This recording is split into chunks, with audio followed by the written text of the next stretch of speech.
that the sun shines down its power to all the world and makes the wind blow strong as it will. I wonder how gentle rains can fall upon the land, so lovely earth can stay lovely still.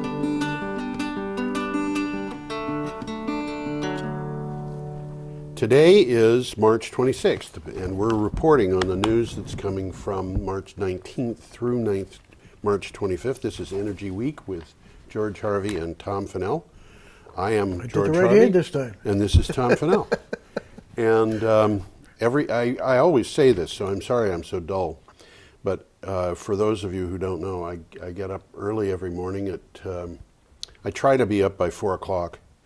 I figure I'm late if it's after 4. And I spend a couple of hours going through news headlines and looking for news on energy and climate change and things of that nature. And I assemble a synopsis for each article that I like and then link to it and post 10 to 15 of them every day. So you got a blog, basically. I've got a blog. That's right. It's called geoharvey.wordpress.com. And How clever. Go there. Yes.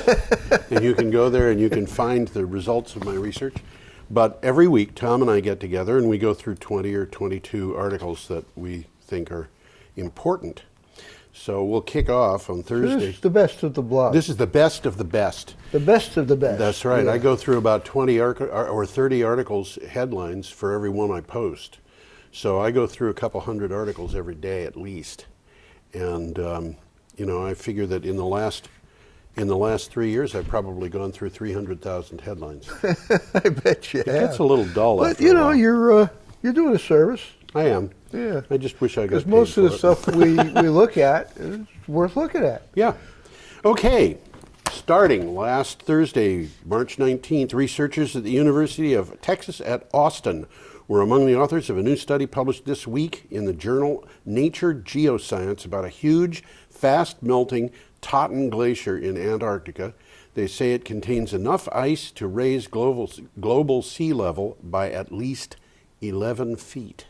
That'll flood a few subway stations. Yeah, I'm trying to bring it up here, and I'm And not only that, trouble. but a few nuclear power plants and a few chemical factories and a few other things. Fortunately, it won't happen between today and tomorrow. Should I keep going, Tom? You keep going. I'm trying to find my notes here. Okay. They keep disappearing on me. Oh, they disappear on you. Well, we will be returning to this hopefully at the end of the show because Tom found a nice video on it. If we don't return to it, then I'm sorry. Anyway, that came from CNN. From your renewable news the same day, DNVGL, a large international testing body, gathered views from over 1,600 energy sector participants across more than 70 countries. 8 out of 10 respondents believe the electric system can be 70% renewable by 2050. Almost half of them believe that this can be achieved by 2030. 70% worldwide.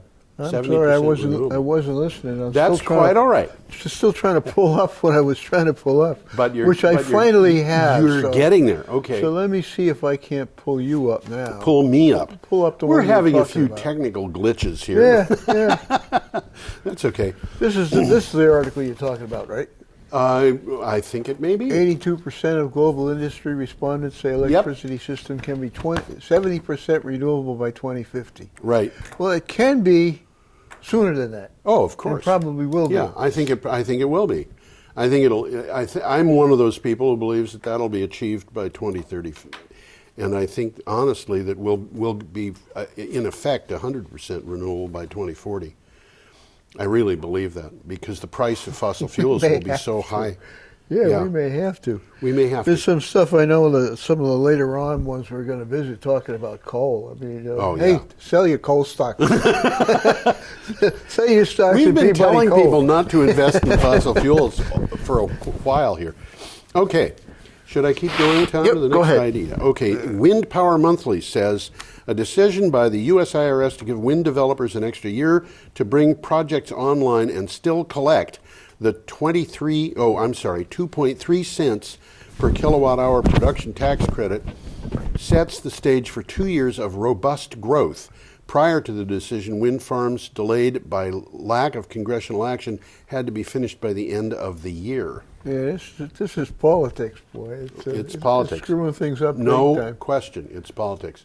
There's a picture of some wind farm in Texas.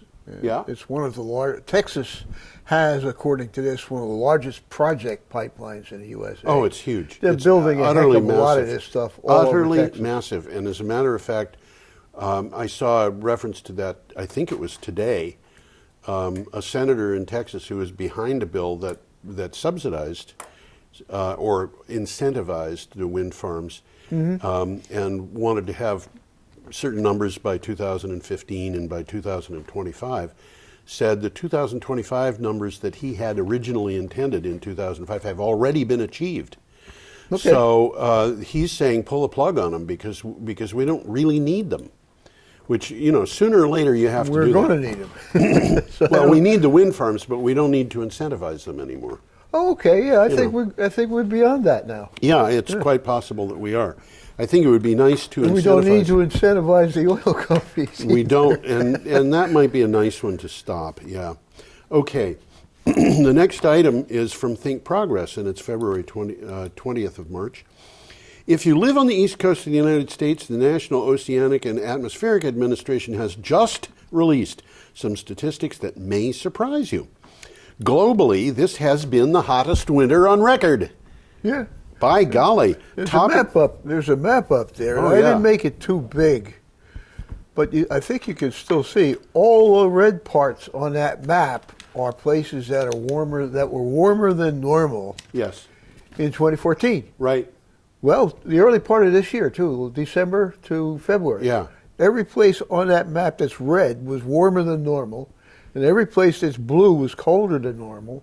Yeah, and every And place the only that's gray, by the way, inhabited place that's blue is the eastern U.S. U.S. That's right. We got a colder than normal winter, but the rest of the world, in populated places. Well, it was cooler than normal in Central Africa too.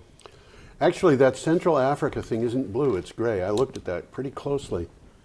It's not. Well, it's cooler than average, but not. No, that's cool. gray. Gray. Well, there's no gray on this map. Yes, there is. Look at Antarctica. It's all gray.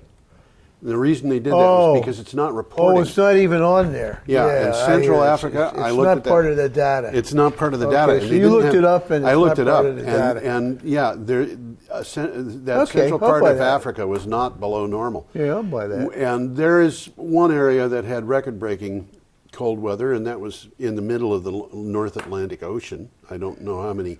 Iceland might be around there. Iceland, actually, I think A was. little bit to the west and to the north. Maybe. Yeah. I think it But was I saw out that of the- spot. Matter of fact, that was pretty intensely cold. Yes, it was. Okay. Anyway, next item, Clean Technica tells us the Latin American country of Costa Rica has achieved a milestone in generating 100% of its energy from renewable resources for the first 75 days of 2015, mostly a combination of hydro and geothermal power. About 13% of the energy came from geothermal in 2010, and the country is building more plants. And we will return to this story because it comes up later. It comes up again. Yep. It does. Well, there's Costa Rica, and up on the top is Nicaragua, and down here is Panama. Yep. And somewhere around here, these guys are talking about building another canal. I think it's through Nicaragua. Yes, it makes sense. You know, I had an ancestor who was the first American to survey a canal through Central America. Oh yeah. Yeah. Oh, how about His name that? was William You Kennish. got some interesting ancestors. He did it don't for you? he did it for President Buchanan. It's a while ago. This is a while ago. That's right. He was Manx. He was a Manx poet who was also an inventor and a surveyor. He invented how to correct Did he poesy in Manx or in English? both. And I will tell you that he may have been the greatest of all Manx poets. I don't know, but he was certainly one of the worst of English. His poetry was awful. Oh well, sorry. Yeah, we'll go back to great, Costa great, Rica great. because it was interesting there. Yeah. What do we have on Costa Rica? You should click on it instead of me. Oh, it's been up. Yes, it has been. Just Okay. got a picture of Did you that. have more to say about it? Not really. Oh, okay. It's got an outstanding record on efficient, clean, and cheap energy generation. It sure does. Well, they got a lot One of of the geothermal. things about the energy in Costa Rica we might mention is that they have a huge amount of hydropower and not a very big population. They're getting a lot of their power from A lot of it's hydro. Yeah, and they had And they good got a lot of rains. geothermal. Yep. And they're starting to tap them more Yeah. actively. That's what this Yeah. article's about. But they had a lot of rain this year, which is one of the reasons why they were able to get to 100%. But they've been building up geothermal, they've been building up wind, they've been building up solar. Okie doke. Our next comes from Alt Energy Mag, and it says, growing by 105%, New York had the 7th most new solar capacity added last year in the nation. According to the newly released U.S. Solar Market Insight 2014 Year in Review, New York added 147 megawatts of solar electric capacity, bringing its total to 397 megawatts, enough to supply about 70,000 homes. Yeah. That's a lot. They're Yeah. growing, and they're growing. The article mentions that the 397 megawatts that they have installed today Yeah, is more than the entire country had installed by 2007. interesting. It's kind of amazing. It is astonishing how fast solar and wind can And it both. still has a long, long way to go. Yeah, well, they got a lot of people in New York, Yeah. and I am just as happy to live in Vermont instead. So, we're up to Saturday, March 21st, with an article from Clean Technica. Global solar PV capacity is expected to increase by 177% from 2014 levels to reach 498 gigawatts by 2019. Why didn't they just say 500? I don't know. I don't know. They're approximating anyhow. According to new research from IHS, alongside increasing capacity, IHS notes the large number of discrete country markets at gigawatt level will help reduce demand volatility. Well, the graph there will indicate China and Japan are leading the way, and U.S. Yep. is not very far behind Japan. Not very far behind Japan, but But way behind China. Way behind China. This is something that I find disturbing, to tell you the truth, because the Chinese are going to be in a position where it's not just labor that they can use to compete with American markets. It's going to be energy. They're going to have energy too, and that means that we're going to be way behind them in competition if we don't do something about getting this taken care of.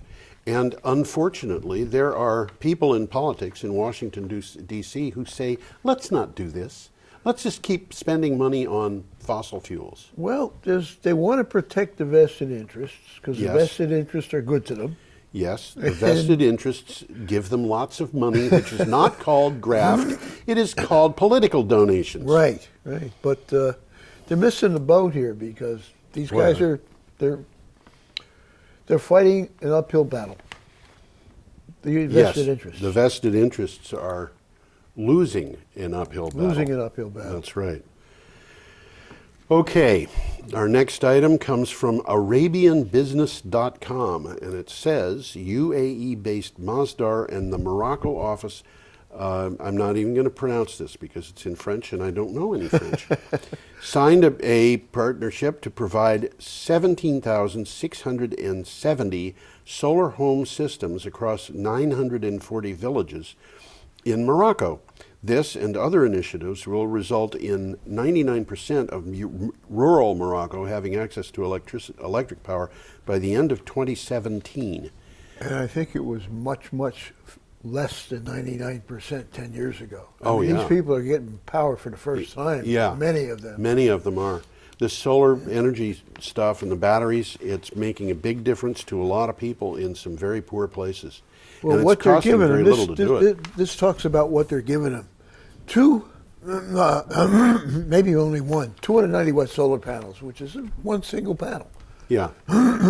Charge 2 batteries with Yeah. sufficient storage for 3 days. Wow. 3 days. Well, these guys aren't using big loads. They're not using big They're going loads. to have a light in the kitchen. They're going to have a television Right. set. They're going to Yeah. have a Yep. cell phone charger. That's right. And Not much more than that. I've known people who have had systems as small as that in Vermont. Oh, I'm sure there are. Yeah. Oh, absolutely. Okie doke, we are up to Sunday. Moving right along. March 22nd. And this is one that I actually commented on in the blog. Yeah. This yeah, came this from is a biggie. Clean Technica. The global coal boom has started to slow. Now, we haven't talked about the coal boom much on this show, but it's been there. It was accelerating in the first half of this decade. Yeah. But that's over. Right. As more plans for new power plants are now being shelved than completed, the number of canceled coal projects across the world has outstripped those completed at a rate of 2 to 1 since 2010. Now, what I said, and this is what I put at the blog, I do not usually comment in the middle of the news, but in this case I will. I got that one down separately. You As a do? matter of fact, I think I got it word for word. Oh, okay. Well, we could put it up word for word if you really felt like it, but I think it's pull it rather up. long to read. Yeah, a comment, the future of Yeah. coal. I assembled a web page called A Comment, the Future of New Coal Capacity. In my view, this is not merely a slowdown. This is the preparation basically for a halt. And what I'm saying is the coal industry is in deep, deep trouble. Worldwide. I think you're absolutely right. We have had no new coal plants built in the United States since 2013. And coal, in 2014, 50% of our new capacity almost was renewable, and 50% was gas. But the thing that you have to understand that is that renewable energy is mostly made up of wind power and solar power, and both of them are installed very, very, very quickly. As opposed to they go in quick. They go in quick. As opposed to a natural gas plant, which takes years to site, to develop, to build, to do the various things that need to be done. And what that means in turn is that what we saw last year was renewable energy that was ordered the year before, and natural gas energy that was ordered 2, 3, 4, 5 years before. Okay. And so I'm expecting that we're going to see a stunning change this year where renewables really outstrip natural gas, and possibly next year where natural gas slows down to a trickle. Yeah. And that means I got the ending part of your comments here. Yeah. Some of it's highlighted, so if you want to take a look at it. Oh, you read it, because I can't. You can't read it all. My glasses don't give me the power to read that screen. Well, these are your words, but I'll read it quickly. It happens that the world has experienced a surge in new coal capacity that began in 2005. But that clearly was due to a large buildup of coal-burning plants in China and to a lesser degree of India. Well, we knew that. Both of these countries have. Right, we're building up coal. They have coal, they're wanting to use it. Now China particularly is concerned about the atmosphere. Right. We've all seen pictures Right. of people walking around with gas masks on. Right. So, in 2014, the output of Chinese coal-burning plants fell. Now that's the output. That's the output. They were adding plants, but the output fell even so they're running them less. They're running them less. Well, this is, I don't know if this is your words or their words, but it's because of air pollution, which led the central government to declare a war on coal. Right. Despite the fact that its own policies had produced a buildup of coal in the first place. That's right. Well, basically, we just said that. My words. And by the way, the business of coal capacity being added in China while the actual production is declining is reflected in the United States in the natural gas industry where this new natural gas plants that are coming online have even so produced less power last year. We saw that a couple of weeks ago. The new capacity is coming online, but it's not being used to full capacity, and the result of that is there's going to be a lot of question about whether there's any point in building a new natural gas plant anywhere. I think we've reached that point now. Well, I think there are places There's where still some that are planned and will be built. Right. But for one thing, fracked gas isn't turning out to be the And I think the availability of gas is going to say a lot to this. There are a lot of places. I wouldn't build a natural gas plant in New England right now because of the availability, the difficulty with natural gas pipelines. Yeah, there's not enough way to get that gas around New England. Right, We found that out last winter. Yeah, winter. Yeah, but even so, in places where gas is easily available, there are going to be natural gas plants still being built, put online. Okay. Well, I'll end it up with your words. So what would we expect for new coal burning capacity in 2015 and 2016? My bet is this: crash. Yes. Well, I got a nice logo up there for crash. Yes. There you go. There it is. I hadn't noticed that. Okay. Well, thank you for that, Tom. Okie doke. Our next item. Now, where am I? Oh, there I am. Our next item comes from Customs Today newspaper. Emissions cap by Europe's carbon market fell 3.7% in 2014, driven by higher output from renewable power producers and lower electricity consumption, according to analysis from Thomson Reuters Point Carbon. Thomson Reuters Point Carbon. And what that just says is, with more renewable power being available and people using less power because of efficiency, their emissions are going down. Mm-hmm. Yeah. And a lot of that was because they've moved toward gas. Yes. They have moved toward gas. Shut down coal, moved toward gas. But gas is a lot more expensive in Europe than it is in the United States. Here. And they're less dependent on it in a lot of places. And they don't want to become more dependent because they buy so much from Russia, and they don't like buying from Russia because Russia's invaded the Ukraine.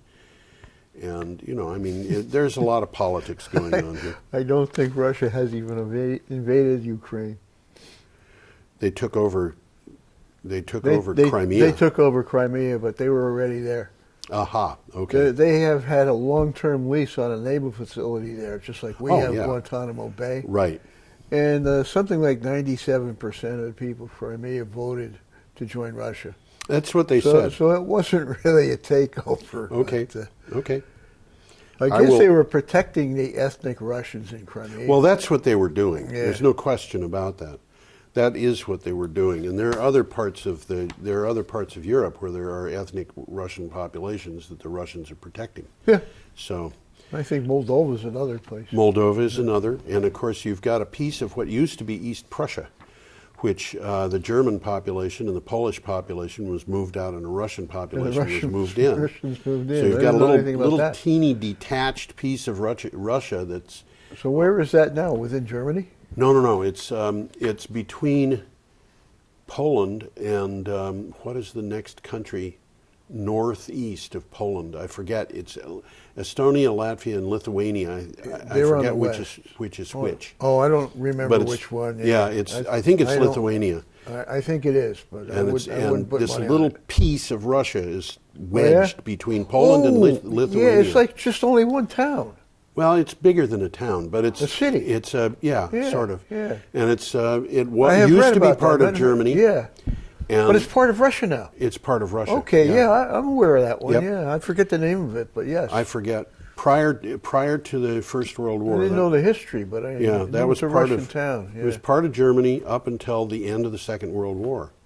It's not connected to Russia. It's miles and miles away from it, but it is. That's right. Under Russian. Yeah, it's east of Danzig. Okay.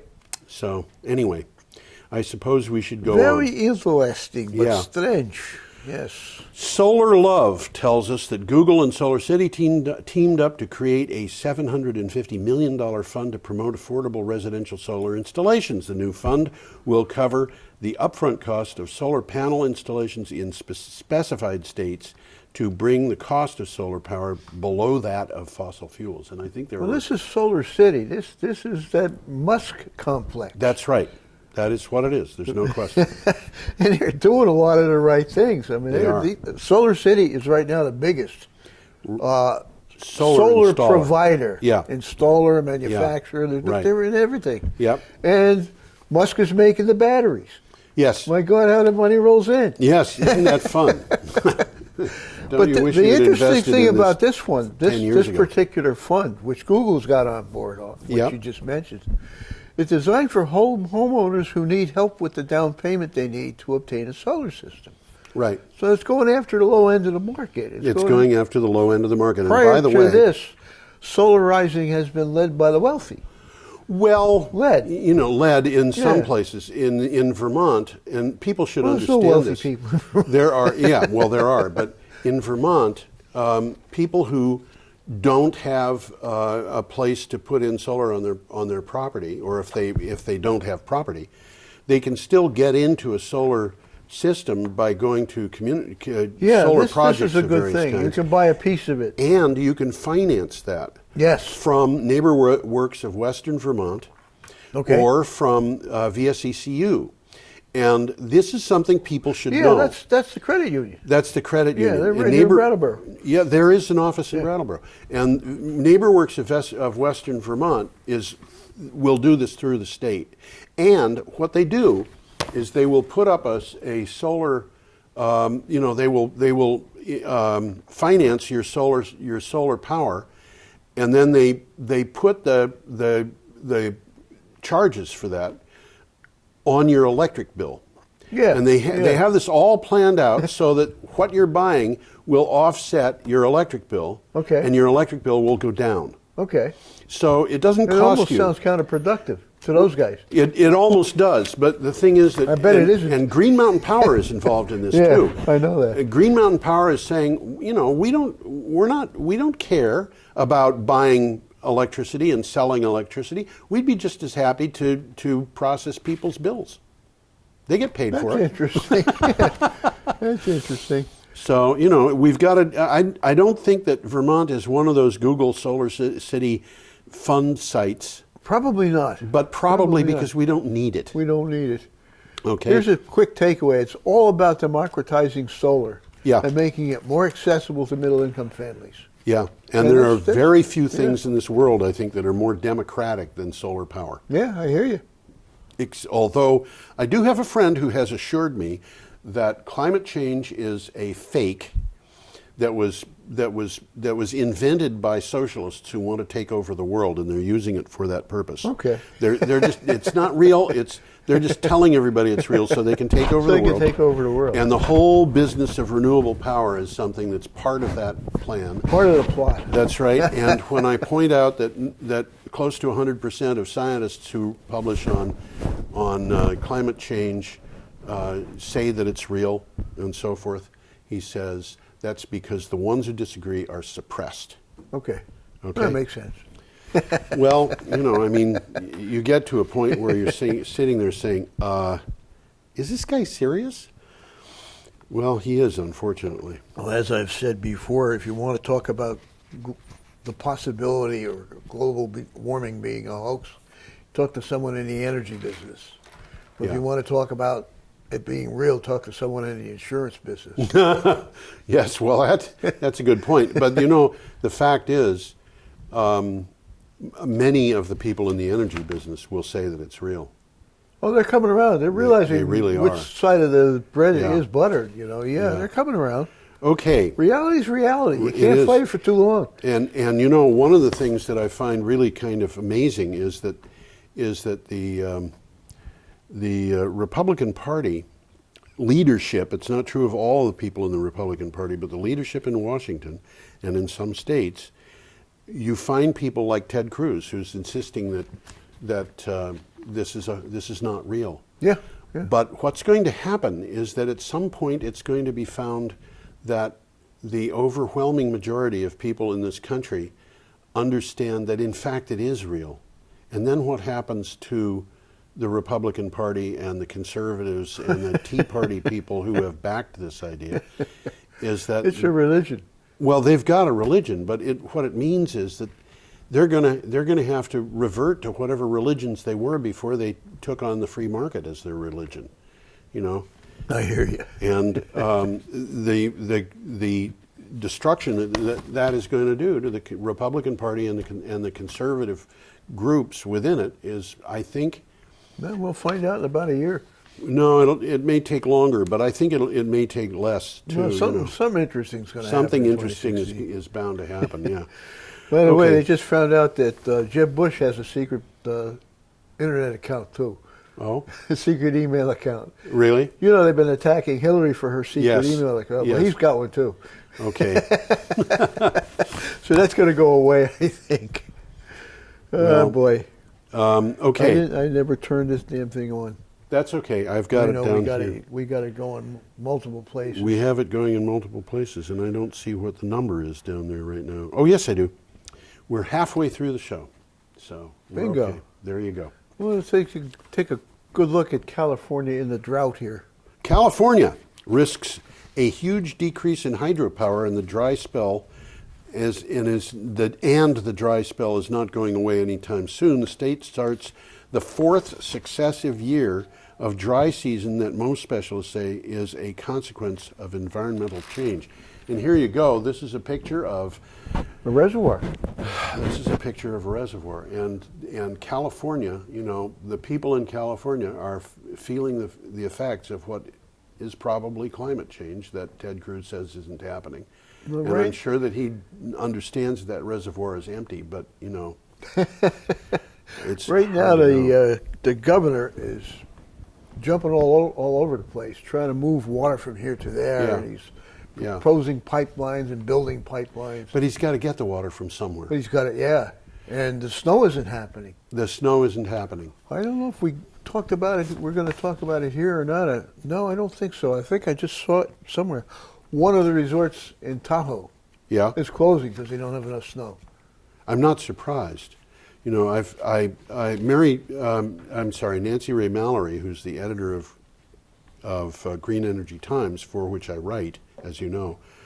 Her son lived in the Sierra Nevadas, and he said, I forget what it was, but it was like January. There was no snow on the ground. They usually had 30 feet.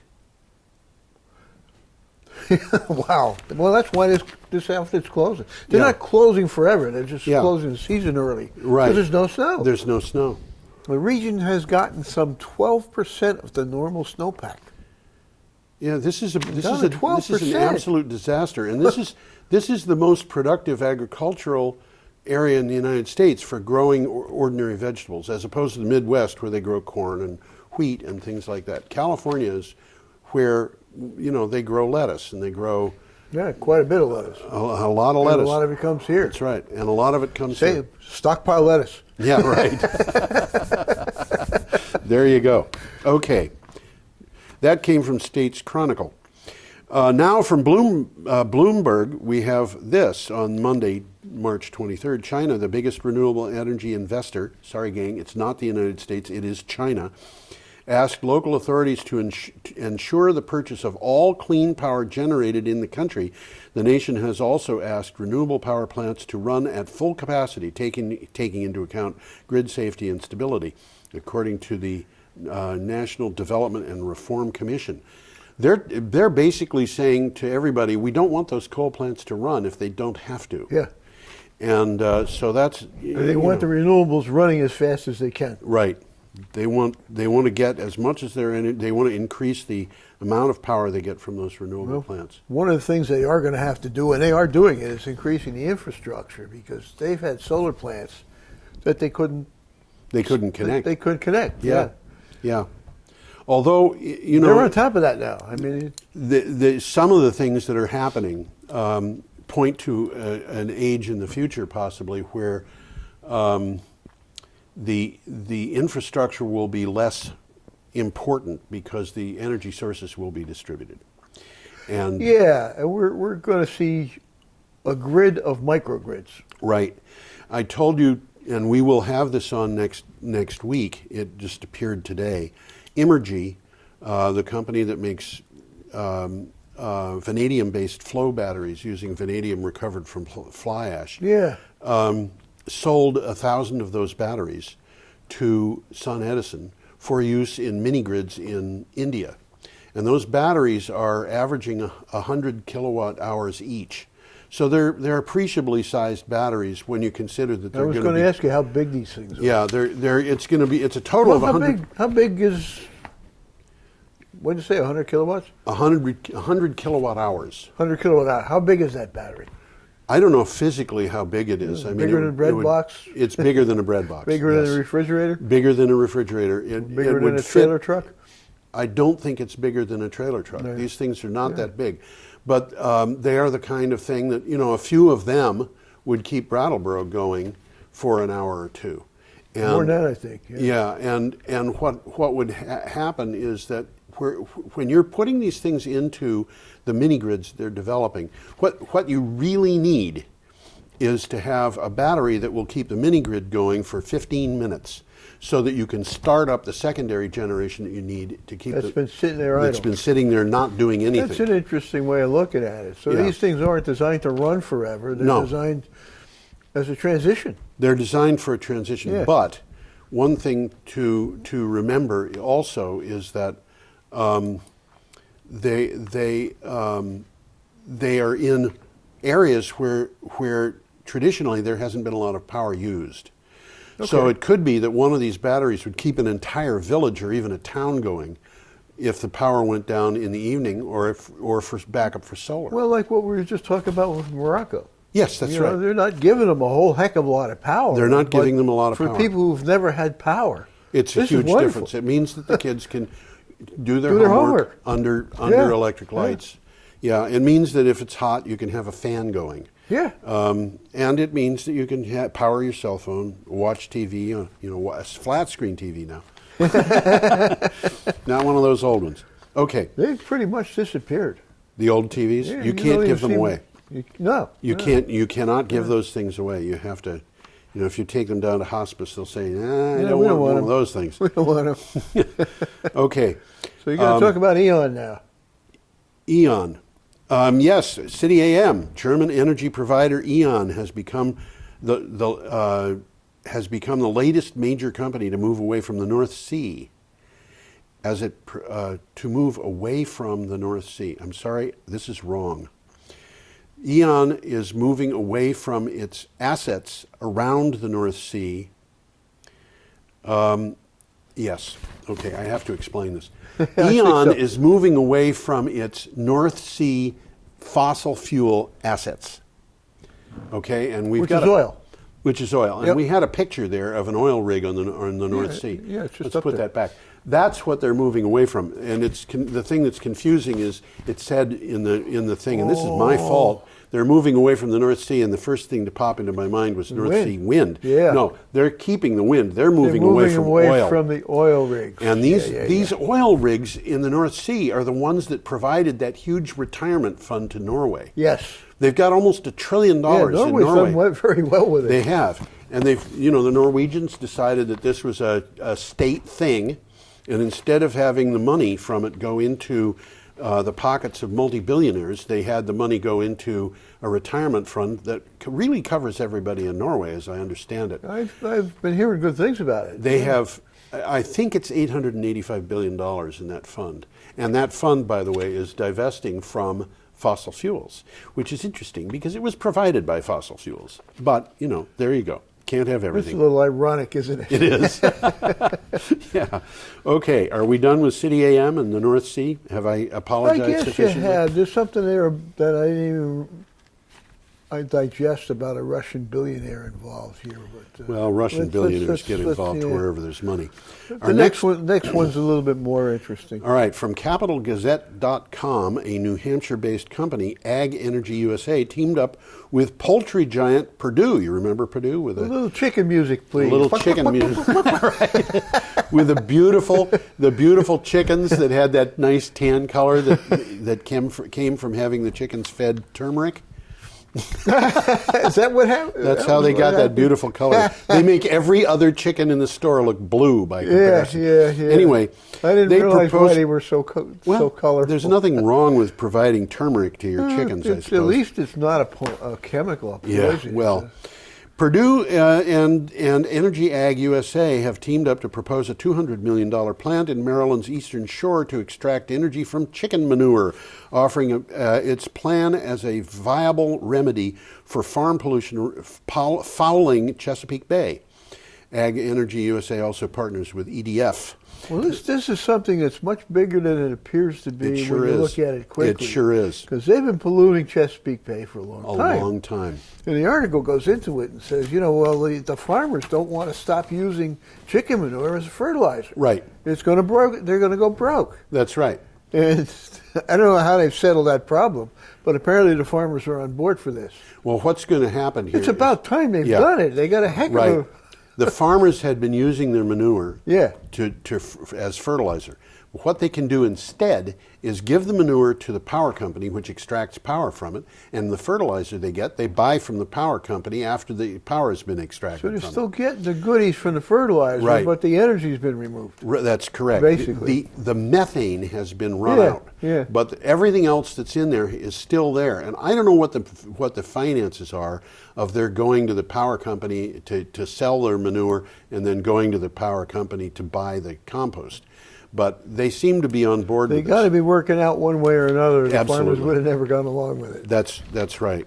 So at the very least, they're breaking even and feeling good about not polluting Chesapeake Bay anymore. I'll mention real quickly what they're doing. They're using anaerobic digestion. Right, So the microbes are eating the chicken manure, right, and they're giving off the gas. Right. And the gas is being used right.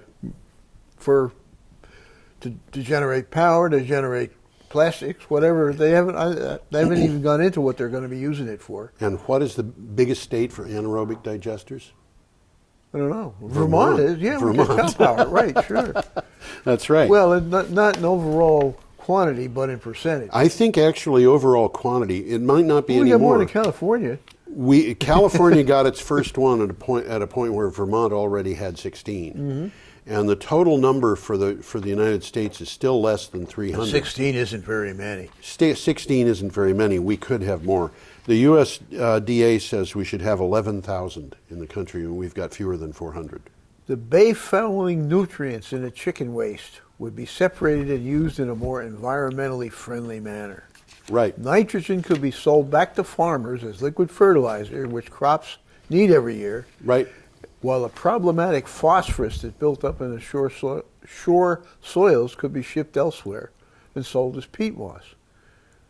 Well, they buy phosphorus as a fertilizer anyhow. I didn't realize it was, well, if it's surplus, they certainly can sell it. It's a serious problem. It's one of the reasons there's a dead zone in the Gulf of Mexico south of Is it, huh? Louisiana. Yeah. Yeah. Okay, we should keep going. Moving right along. Tuesday, March 24th, Germany's Energiewende clearly has social license. The electrical mix is already 27% renewable, and Die Welt reports that 92% of respondents in a poll approve of the transition to renewable energy. 70% of the respondents said that the poll of the poll said transition was very important or exceedingly important. This from Clean Technica. So social license means basically the people like it. People like it. That's right. That's what it is. Yeah. Okay, our next item from Green Tech Media says earlier, we said we would get back to this. Yeah, we did. We learned from the state-run Costa Rican Electric Institute that Costa Rica is gets 100% of its power from renewables, at least in the first 75 days of 2015. Now, that institute says the reliance on renewables has prompted the country to change its electric rates by 12%, reducing them because renewable power is cheaper. How do you like that? That's And cool. they also said the rates will probably continue to drop. You know, I don't have it here. Maybe we covered it last week, but we were talking about geothermal. Yeah, And I had a nice picture of a geothermal you plant. did. Yeah. I remember that. Well, people can go back and look at BCTV archives and see if they can find that. It shouldn't be difficult One to would find. figure our Rocky Mountains have good geothermal potential. There's huge geothermal potential in the United States. Yeah. Huge. And as a matter There's of even fact, some in Vermont. well, Not much, but I'm there's not some. particularly in favor of geothermal in Vermont because they would have to do what is called enhanced geothermal, which means is fracking. It's basically fracking. It's kinder to the earth than fracking, but nevertheless, it involves fracking, a small amount of fracking, and it has been done in various parts of the world. Basel, Switzerland, being one where they opened up a plant and then shut it down because it was causing earthquakes. And I wouldn't mind seeing it tested or tried for a period of a couple of decades, but I don't think we should commit to it until we know what it is. Well, I hear you there. Yeah. I hear you there. I mean, they're not the people that are doing it aren't going to tell you the bad effects until they're forced to. Yeah, But unfortunately. there is a small amount of geothermal in Vermont, and it's been utilized for a long time. And the only reason I know this is a long time ago, when I first moved here, I was looking for a house. But that was geothermal house heating. Well, yeah, but it was still hot water. Yeah. It was still hot water from the earth. All right. Some real estate guy took myself and Oh, this wasn't like a heat pump. This was actually taking. Aha. Yeah. Well, if brought us into a section of a town in Windsor County, okay. where the whole town, which is maybe 20, 30 houses, Yeah. is heated by geothermal from the ground. It has Which been means they since had the a hot 20s. spring. They had a hot spring. And so wherever Somebody you've got hot found springs, it, saw yeah. it, thought it was a good idea. Right. And they pumped up water to all of these. Wherever you've got a hot spring, you can. He was probably in the well drilling business. Probably. Okay. Our next item comes from SF Gate, which is a San Francisco publication. For the American Legislative Exchange Council, defections keep on coming. Now oil giant BP has left. Okay. Among earlier organizations leaving is Google, whose chairman, Eric Schmidt, denounced ALEC for literally lying, his words, literally lying, about global warming. Facebook, eBay, Yahoo, and Occidental Petroleum have also left ALEC. Well, this ALEC group has been doing some pretty nasty stuff all around the country.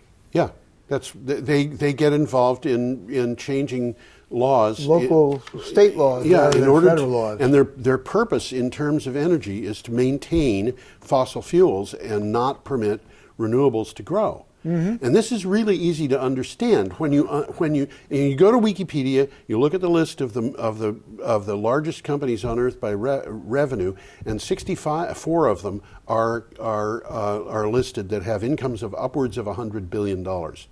Meanwhile, the largest wind company is Vestas. Its income is about $12 billion. So it's about an eighth of the size of what it would need to be to get onto that. Not even in the same ballpark. Not in the same ballpark. And that group of 64 companies, 21 of them, almost a third of them, are oil and gas. And then in addition to that, you've got Koch Industries and a couple of other they're heavily companies. involved in ALEC. They're heavily involved in ALEC. These companies have a very strong vested interest. And here comes wind. Well, we just talked earlier about how renewable power was building up fast, and coal is not growing at all. In fact, it's declining rapidly.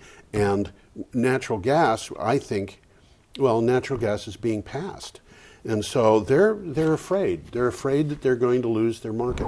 Well, they're also afraid of what they call stranded assets. They are indeed. Stuff they've invested in, they've counted on selling it, and they're looking around and say, we're not going to be able to sell this stuff.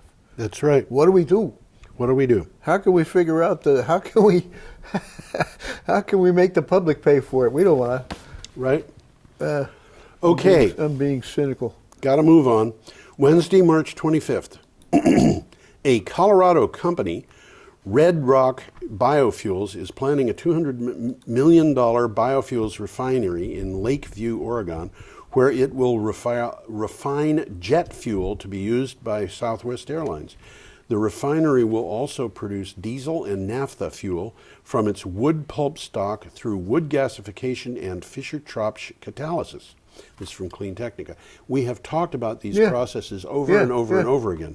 So this is hardly what you'd call a surprise to me or to you, but it might be a surprise to somebody else. And Well, it explains it very simply here. It begins with the gasification of woody biomass Right. to produce synthesis gas. Yes. And then they take that synthesis gas, clean it, convert it to liquid hydrocarbons, Right. Now, which basically be butylene or butanol,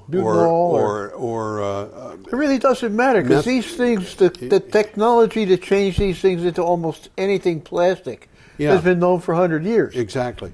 The synthesis gas used to be commonly used in the United States. I'm talking about over 100 years ago as city gas. Oh yeah. And the Fischer-Tropsch catalysis is almost 100 years old. This is old technology. This is old technology. But they've got new twists on it. So the next item Well, that I'd we... just like to finish up around here. Oh, okay. I'll read the last sentence here. Unlike other notorious biofuels made from food crops, like ethanol is from corn, which has turned out to be a big mistake. Yes, I agree. Okay. RRB, that's Red Rock Biofuels, Oregon refinery will specialize in refining waste sawdust and pine needles, obtained via a long-term agreement with an Oregon sawmill company. Right. So there's a feeling around there among some people who are environmentally sensitive that biomass is bad. Right. And my point is, it can be bad. It can be. It doesn't have to be. It doesn't have to be. And if somebody's proposing biomass in your neighborhood, rather than fighting it head on, work to get it done right. Yeah. Or at the very least, do your homework before you start opposing something that in fact may be beneficial to the environment because it stops the use of fossil fuels. Well, we got McNeil up in Burlington. It's pumping out 3/4 of what the Burlington's using, electricity, and it's biomass. They did it in the 80s, and it was very far-seeing when they did it because they did it right. Yes. I mean, they monitor the guys who are growing the trees. They got a forester on board. And actually, there's been a lot of progress made since then. Oh, absolutely. And, you know, General Electric, for example, has a division that makes wood gasification systems. Yeah, and those talked systems, about them. those systems produce a gas that burns more cleanly, arguably more cleanly, but not much, than natural gas. So you can have a system that is extremely clean, and of course, what you're talking about, among other things, is hiring people to work in forestry, and if you hire those people who are working in forestry to do the forestry well, do it in an environmentally sensitive manner, then you've got a benefit all the way around. Well, I just mentioned that Burlington Electric has a forester on board. Right. He works for them. Yep. Now we've got from SF Gate again, San Francisco. The U.S. DOE reported that California is for the first time to get 5% of its electricity from large-scale solar installations. In 2014, solar power plants in California generated 9.9 million megawatt hours, more than all other states combined. The report does not count rooftop systems, which are a large part of the total number of systems. In aggregate, they're large. In aggregate, they're large. Each one's too small to even consider. Each one is too small to count, but there's together millions of them. Yeah. Yeah. It's kind of like how big is an atom? That's pretty small. How many of them are in your body? A lot of them. Picture here, and we've talked about this one before, Ivanpah plant. Yes, right. It's a solar thermal. Right. Not photovoltaic. Right. And if you can look at that picture, that white line across the bottom is all a bunch of mirrors. Yes. And they're focusing the sun's rays on that tower that's right in the middle. Right. And I think they got very hot. Oh yeah, I think it's a sodium salt it's a in salt. there that's melting. Yeah. It's not water. Yeah, it's a salt that has a low melting point. Low melting point, so the salt is liquid, and that's right. And it runs at night. That's right. That's one of the big advantages of this. Right. Because you'll store the heat during the day. Yeah, you have to have a natural gas plant hooked up to this thing to start it.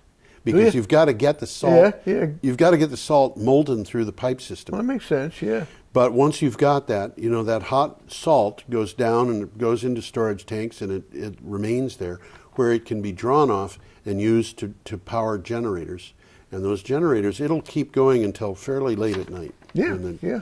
Okay, our last item, the regular news, is this from Bloomberg. Carbon trackers report the U.S. coal crash argues that coal demand is in a structural decline that could also befall oil and gas producers over the coming years. Companies that failed to adapt to technological and policy changes that will ultimately curb greenhouse gas emissions will lose billions of dollars. Well, that's exactly what I meant when I said they're fighting an uphill They're battle here. They're fighting for their money, though. Oh, yeah. You know, and this is something that I find kind of disturbing. They are fighting for money, and a lot of other people are fighting for the, environment. Now, you had, if you want to get off this thing, you had a video you thought we might want to I got a few minutes of video. Not long, not more than 5 minutes. Let's see if I can't pull them up here. Okay. It's the flow of ice over all of Antarctica. Yeah. And it's only about a minute and a half. Okay. And it's silent. And it's mostly silent. Well, what we heard before was another. It was another a different. video. It was a different video. Okay. This video relates to that story that we read first about a glacier that is melting. And what you see here is a picture of Antarctica, and the glacier that's melting is in that area that is kind of. Well, here we're gonna focus on it here. We're going to be focusing on what we saw before. We'll touch base a little bit Right. more. And as you can see, This is all flowing to the sea. That is ice in the glaciers, which are flowing to the sea. And of course, the ice moves very, very slowly, which is why we talk about things being glacial. But in this particular case, we're seeing here's the section we were looking at before. the Totten Glacier, and this is the ice flowing. And you can see that under this ice, according to this this video, under the ice in these various places, there is a seawater that is coming in, and it's actually melting the glaciers from below. Yeah, that's something they never anticipated. They didn't anticipate this, and so they're worried about this. This is a severe problem. The one thing that I wanted to mention was this business about the Emergy batteries, which I mentioned earlier. Yeah. And this is a total of 1,000 batteries of 100 kilowatt hours each. And if you think of a 12-volt battery that has 80 amp hours in it, okay, a 12-volt battery. It's like a small car battery. This is a car battery. Yeah. If it's a 12-volt battery with 80 amp hours, that's about 1 kilowatt hour. Okay. So it would drive a 100-watt light bulb for about 6 minutes. Okay, it is not, you know, that's a car battery. So a 1 kilowatt hour battery, which you might buy from the store for $100, but it won't do grid storage because it won't last long enough. Right, right. So what happens with these flow batteries is what they're talking about is 100 megawatt hours, which means that they're talking about the equivalent of about 100,000 of those car batteries in terms of the cranking power. But you can use these batteries day in and day They're out. megawatt hours, not kilowatt hours. Right. So we got a factor of 1,000 right there. 100,000 of these things. But instead of having a battery that will die if you try to charge it and discharge it over and over and over Well, just like your car battery. Yeah. What's it Instead good of for, that, 5 years? The vanadium flow batteries will last basically forever. You keep using the same flow back and forth. That's and if right. for some reason it gets contaminated, you change the fluid. Right, and so they're going to use these on mini grids in India in order to maintain the power system so that they don't have these blackouts that they've been having, so that the little grids that they've got can detach themselves from the main grid and so forth. They've had terrible problems with blackouts in India, where Yeah, they have. 600 million people were blacked out like that. It's a bad problem. I think we have to say goodbye. So I am George Harvey. Well, let me pull us both up here. And this is Tom Fennell over here. Yeah. And we'll say goodbye for today and look to see you next time. Or look to have you see us next time, because we can't see you at all. Bye-bye. Adios. We spin and we toil, we work all day, sowing and reaping, we store goods away, so we can be dressed well on the day that we die. We Dig and drill and waste what we find. Break up the earth, leaving little